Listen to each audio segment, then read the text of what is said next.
Πώς να ελέγχεις την πένα.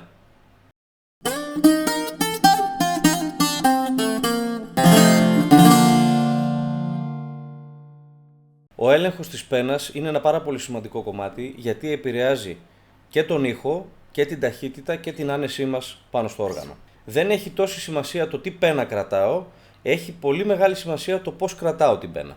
Εντάξει, λίγο πολύ όλοι ξέρουμε περίπου, είναι κάτι τέτοιο.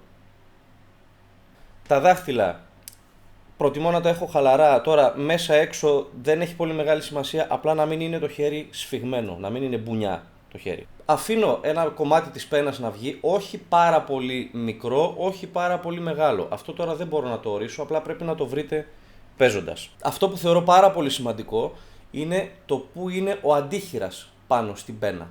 Δηλαδή, δεν θέλω ο αντίχειράς μου να βγαίνει πάρα πολύ έξω, δεν θέλω ο αντίχειράς μου να κρατάει εδώ.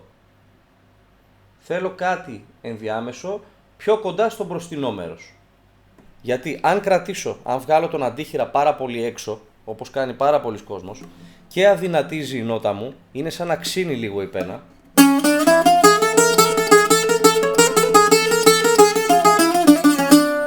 Και είναι πάρα πολύ πιθανό με τον αντίχειρα να ακουμπήσω χορδές και να κόψω ή να χαλάσω τον ήχο. Ενώ φέρνοντας τον αντίχειρα πιο πίσω, γεμίζει η νότα, γίνεται πιο στρογγυλή όπως λέμε, και έχω καλύτερο έλεγχο αν θέλω να κλέψω και κάποιες φορές λίγο με τα δάχτυλα που δεν το κάνουμε πάντα, το κάνουμε σε συγκεκριμένες περιπτώσεις. Αλλά στρογγυλεύει η νότα πάρα πολύ.